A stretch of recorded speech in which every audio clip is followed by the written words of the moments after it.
सञ्चारकर्मी मित्रहरू, नेपालको सबैभन्दा ठुलो र प्रमुख राजनीतिक दल नेपाल कम्युनिस्ट पार्टी एमालेको 10औं राष्ट्रिय महाधिवेशन यही 2078 मङ्सिर 10 देखि 12 गतेसम्म चितवनमा आयोजना हुन गइरहेको यहाँहरूलाई जानकारी छ। यस महाधिवेशनको मूल नारा दक्षिणपन्थी अवसरवाद र संगठनात्मक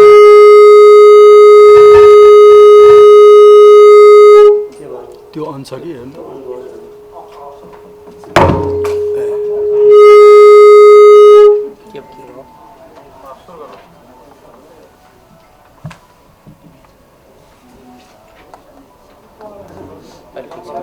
यस महाधिवेशनको मूल नारा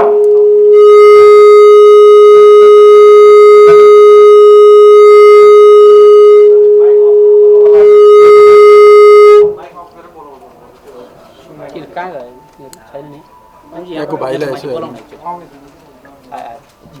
भयो उता आइसक्यो। त्यो साउन्ड अलिक सानो बनाउनु।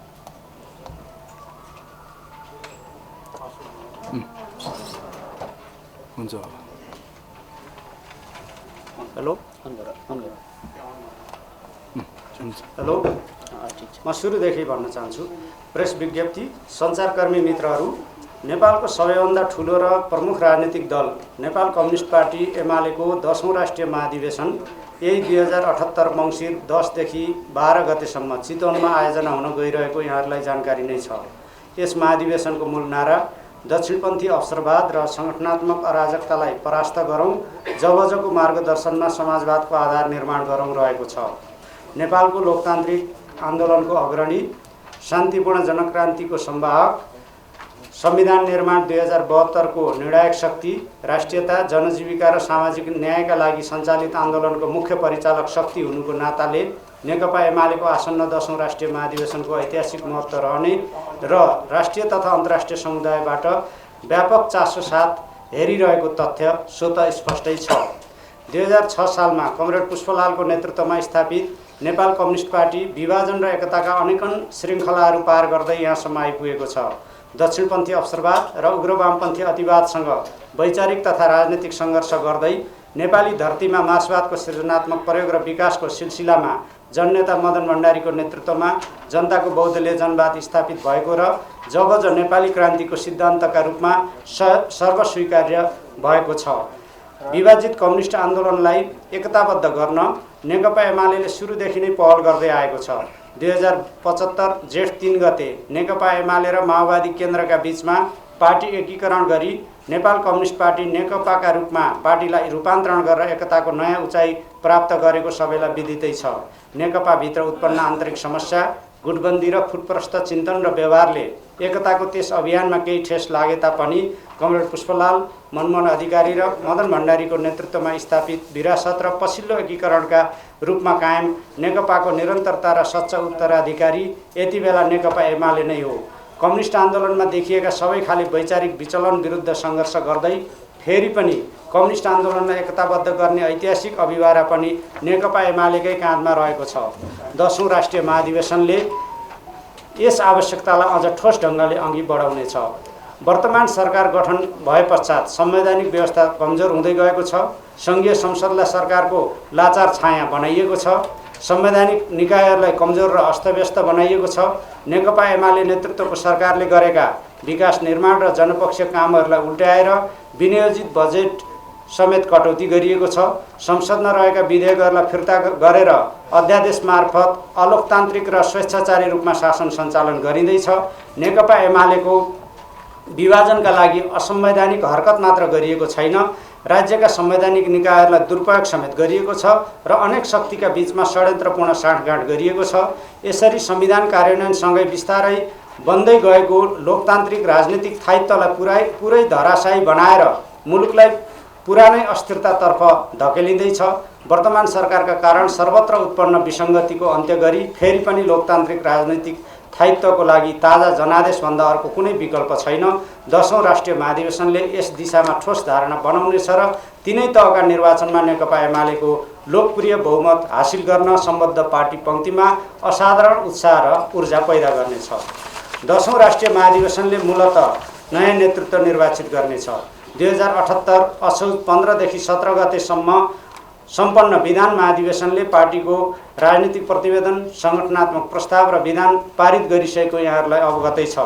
संवैधानिक, शान्तिपूर्ण एवं लोकतान्त्रिक प्रतिस्पर्धाका माध्यमबाट समाजका सबै क्षेत्रमा श्रेष्ठता हासिल गर्दै राज्य संरचनामा श्रमजीवी वर्गको वर्चस्व विस्तार गर्नु, तीव्र आर्थिक वृद्धि र न्यायोचित वितरणबीच समुचित सन्तुलन कायम गर्नु, राज्यका सबै अङ्गको लोकतान्त्रिक रूपान्तरण गर्ने र जनताको बहुदलीय जनवादी कार्यक्रम लागू गर्दै समाजवादको आधार तयार गर्ने, संवैधानिक, शान्तिपूर्ण र लोकतान्त्रिक प्रतिस्पर्धाको बाटोबाट जनताको बहुदलीय जनवादको कार्यक्रम लागू गर्दै राष्ट्रिय पुँजीको विकास गर्नु र समाजवादको आधार निर्माण गर्नु हामीले अवलम्बन गरेको राजनीतिक कार्यदिशाको सार हो भनी राजनीतिक कार्यदिशालाई राजनीतिक प्रतिवेदनले स्पष्ट गरेको छ। प्रतिवेदनले पार्टीलाई एकताबद्ध, सुदृढ, व्यापक र जनआधारित बनाउने, आगामी निर्वाचनमा पार्टीलाई बहुमत प्राप्त पहिलो शक्तिका रूपमा स्थापित गर्ने, दक्षिणपन्थी अवसरवादी गठबन्धन र त्यसले सञ्चालन गरेको सरकारका गलत कामको विरोध गर्ने, राष्ट्रियताको सुदृढीकरण, राष्ट्रिय हितको रक्षा र राष्ट्रिय स्वाभिमान अभिवृद्धि गर्ने, लोकतन्त्रको सुदृढीकरण, संविधानको रक्षा र विकास एवं राजनीतिक स्थायित्वको सम्वर्धन गर्ने, मौलिक सांस्कृतिक मूल्यहरूको सम्वर्धन र सांस्कृतिक रूपान्तरण, आर्थिक विकास र समृद्धिको यात्रालाई निरन्तर अगाडि बढाउने गरी आगामी कार्यभार निश्चित गरेको छ।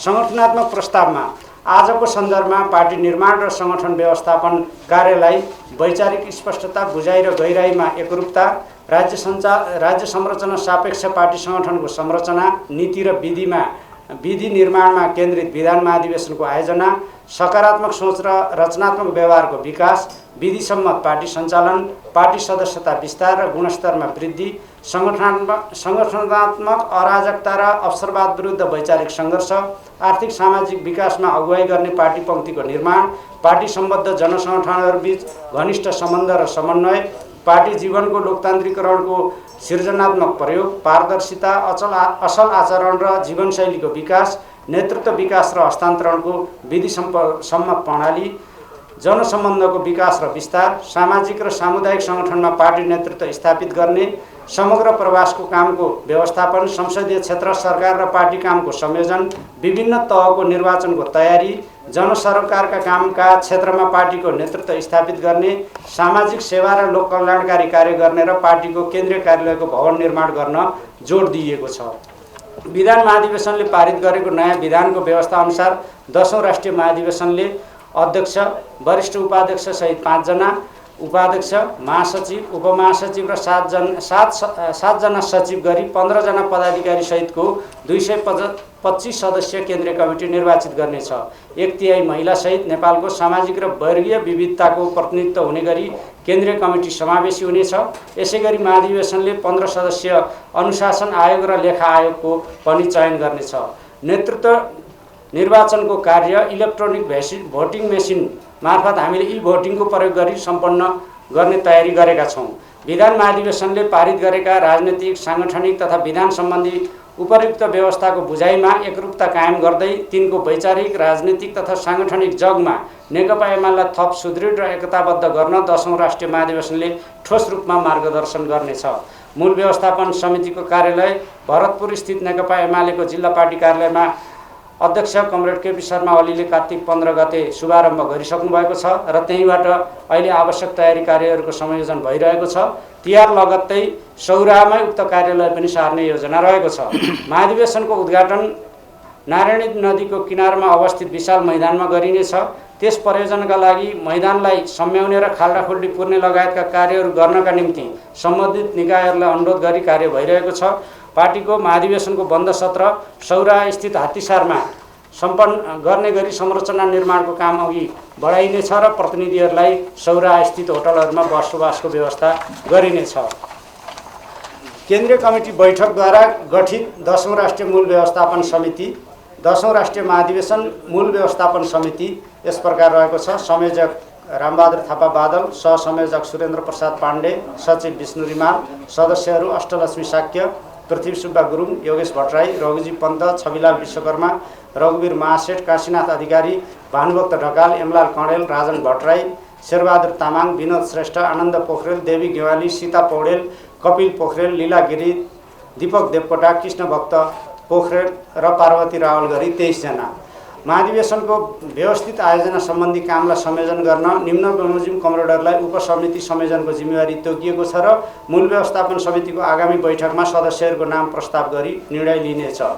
यसमा संयोजकहरू देहाय बमोजिम हुनुहुन्छ। प्रतिनिधि व्यवस्थापन विष्णु प्रसाद पौडेल र सङ्गठन विभागले यो काम गर्नुहुनेछ। जनपरिचालन चाहिँ सुरेन्द्र प्रसाद पाण्डे र सदस्यहरूमा पृथ्वी सुब्बा गुरुङ, छविलाल विश्वकर्मा, रघुवीर महासेठ, लीला गिरी, एमलाल कणेल, आनन्द प्रसाद पोखरेल, दीपक देवकोटा, सीता पौडेल, देवी गेवाली र कपिल पोखरेल रहनुभएको छ र अरू सदस्यहरू माथि भनिसकिएको छ। प्रचारको संयोजन कमरेड योगेश भट्टराईले गर्नुहुनेछ। आर्थिक विष्णु रिमाल, यातायात काशीनाथ अधिकारी, आवास कृष्णभक्त पोखरेल, स्वयंसेवक विनोद श्रेष्ठ, खाद्य कपिल पोखरेल, पार्वती रावल, मञ्च व्यवस्थापन शेरबहादुर तामाङ, अतिथि सत्कार डाक्टर राजन भट्टराई, सांस्कृतिक रघुजी पन्त, देवी गेवाली, स्वास्थ्य भानुभक्त ढकाल र मूल व्यवस्थापन समितिको कार्यालय चाहिँ कपिल पोखरेलले हेर्नुहुनेछ। महाधिवेशनका प्रतिनिधिको निर्वाचन आगामी कार्तिक 27 गते देशैभरि एकसाथ देहाय बमोजिम गरिनेछ। केन्द्रीय सल्लाहकार परिषदका पदाधिकारी समेत सदस्यहरूमध्येबाट निर्वाचित हुने 15 जना प्रतिनिधि सल्लाहकार परिषदका अन्य सदस्यहरू राष्ट्रिय महाधिवेशनमा सहभागी हुने तर उहाँहरूलाई मताधिकार नहुने। प्रदेश र सो सरहका कमिटीका पदाधिकारी र सदस्यहरूमध्येबाट कम्तीमा 2 महिलासहित 5 जनाका दरले निर्वाचित हुने प्रतिनिधि सभा निर्वाचन क्षेत्र अन्तर्गतका 1200 सम्म पार्टी सदस्य मध्येबाट कम्तीमा 1 महिलासहित 3 जनाका दरले निर्वाचित हुने प्रतिनिधि, सो सङ्ख्यामा 800 सम्म सदस्य थप भएमा थप 1 जना, 1600 सम्म सदस्य थप भएमा थप 2 जना, 2400 सम्म सदस्य थप भएमा कम्तीमा 1 महिलासहित 3 जना र सोभन्दा बढी भएमा सोही अनुपातमा निर्वाचित हुने प्रतिनिधि। 3 जना प्रतिनिधि निर्वाचित हुँदा कम्तीमा 1 महिला अनिवार्य हुने। देशभित्रका विशेष जिल्ला अन्तर्गतका 1200 सम्म पार्टी सदस्य मध्येबाट कम्तीमा 1 महिलासहित 3 जनाका दरले निर्वाचित हुने प्रतिनिधि, सो सङ्ख्यामा 800 सम्म सदस्य थप भएमा थप 1 जना, 1600 सम्म सदस्य थप भएमा थप 2 जना, 2400 सम्म सदस्य थप भएमा कम्तीमा 1 महिलासहित 3 जना र सोभन्दा बढी भएमा सोही अनुपातमा निर्वाचित हुने प्रतिनिधि। 3 जना प्रतिनिधि निर्वाचित हुँदा कम्तीमा 1 महिला अनिवार्य हुने। देशभरिका जिल्ला र विशेष जिल्ला अन्तर्गतका 500 सम्म दलित पार्टी सदस्य मध्येबाट निर्वाचित हुने 1 जना प्रतिनिधि, सो सङ्ख्यामा 500 सम्म सदस्य थप भएमा थप 1 जना, 1000 सम्म सदस्य थप भएमा थप 2 जना, 1500 सम्म सदस्य थप भएमा कम्तीमा 1 महिलासहित 3 जना र सोभन्दा बढी भएमा सोही अनुपातमा निर्वाचित हुने दलित प्रतिनिधि। 3 जना प्रतिनिधि निर्वाचित हुँदा कम्तीमा 1 जना महिला अनिवार्य हुने।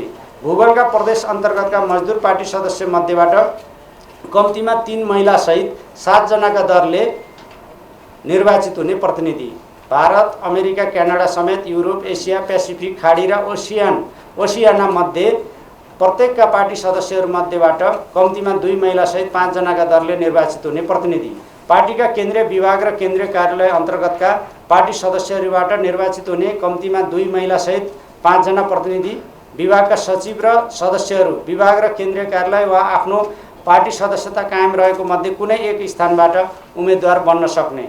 स्वदेशका देहाय बमोजिमका 22 जनसङ्गठनका केन्द्रीय कमिटीमा कार्यरत पार्टी सदस्यहरूबाट कम्तीमा 2 महिलासहित 5 जनाका दरले निर्वाचित प्रतिनिधि। जनसङ्गठनहरू नेपाल ट्रेड युनियन महासङ्घ, अखिल नेपाल किसान महासङ्घ, अखिल नेपाल महिला सङ्घ, अखिल नेपाल राष्ट्रिय स्वतन्त्र विद्यार्थी युनियन, राष्ट्रिय युवा सङ्घ नेपाल, राष्ट्रिय जनसांस्कृतिक महासङ्घ नेपाल, लोकतान्त्रिक मधेसी सङ्गठन नेपाल, खेलकुद महासङ्घ, आदिवासी जनजाति महासङ्घ नेपाल, पेसागत महासङ्घ नेपाल, नेपाल उत्पीडित जातीय मुक्ति समाज, नेपाल मुस्लिम इत्याद सङ्गठन, प्रेस चौतारी नेपाल, नेपाल भूमिहीन सुकुम्बासी सङ्गठन, लोकतान्त्रिक अपाङ्ग सङ्गठन, नेपाल बुद्धिजीवी परिषद, प्रगतिशील पेसागत कानुन व्यवसायी सङ्गठन, नेपाल राष्ट्रिय भूतपूर्व सैनिक तथा प्रहरी सङ्गठन, नेपाल उद्योग व्यवसायी महासङ्घ, प्रगतिशील इन्जिनियर्स एसोसिएसन नेपाल, मानव अधिकार एलायन्स र राष्ट्रिय स्वास्थ्य कर्मी सङ्घ नेपाल।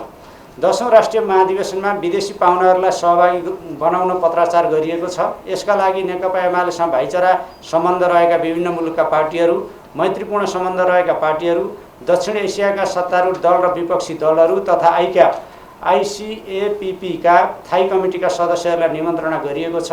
निमन्त्रणा गरिएका पार्टीहरूबाट सकारात्मक सन्देश प्राप्त भएको पनि जानकारी गराउन चाहन्छौँ। यस्तै नेपालका प्रमुख राजनीतिक दलहरूलाई पनि निमन्त्रणा गरिनेछ। यसैगरी नेपाल स्थित विभिन्न कूटनीतिक निकायका प्रमुखहरूलाई पनि 10औं महाधिवेशनमा निमन्त्रणा गरिनेछ।